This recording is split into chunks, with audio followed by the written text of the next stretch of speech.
Hello મિત્રો, આજે આપણે કોમોડિટીમાં કઈ રીતે કામ કરવું એ બાબતે જોઈશું. પહેલાં કોમોડિટી ઉપર સિલેક્શન કરીશું. કોમોડિટીમાં ગયા પછી વોચ લિસ્ટની અંદર જઈશું. માર્કેટ વોચ એની અંદર પ્લસ કરીશું અને પ્લસની અંદર જઈને એડ સ્ક્રિપ્ટ કરીશું. તો એડ સ્ક્રિપ્ટ કરતી વખતે આપણે જોઈશું કે ગોલ્ડ સિલ્વરમાં કઈ રીતે કામ કરવું. તો પહેલાં ગોલ્ડ લખીશું એટલે ગોલ્ડ જીનિયર્સ, ગોલ્ડ મોટો, ગોલ્ડ પ્લેટિનિયમ એમ કરીને ચાર પ્રકારના ગોલ્ડ પ્રકાર છે. એમાં આપણે ગોલ્ડ પ્લેટિનિયમની અંદર જઈશું એટલે એની અંદર 710 રૂપિયામાં આપણે કામ કરવા દેશે અને 1 ગ્રામનું આવે. અને આની અંદર બ્રોકરેજ તમારે લાગે છે 1 રૂપિયો લેતી વખતે અને 1 વખતે વેચતી વખતે. જ્યારે ગોલ્ડ જીનિયર્સની અંદર જોઈશું તો 8 ગ્રામનું આવશે અને આની અંદર માર્જિનની રિક્વાયરમેન્ટ છે 5685 રૂપિયા અને 10 રૂપિયા જેટલી બ્રોકરેજ લાગે છે એક લોટની અંદર.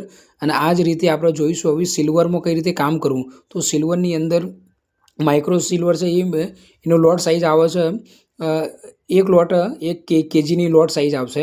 તો જો પહેલાં બાય કરવા જઈશું તો બાયની અંદર આપણને બતાવશે કે સિલ્વરની અંદર કેટલા કેજીનો લોટ સાઇઝ આવે. તો અહીંયા બતાવશો જો 1 કેજીની 1 લોટ સાઇઝ અને આની અંદર માર્જિનની રિક્વાયરમેન્ટ પડે 16,748 એટલે 16,750 રૂપિયાની એમાઉન્ટમાં તમે સિલ્વરમાં બી કામ કરી શકો છો. અને આની અંદર બ્રોકરેજ લાગે 12 રૂપિયા જેથી લેતી વખતે અને 12 રૂપિયા વેચતી વખતે ટેક્સ ગવર્મેન્ટ સહિત.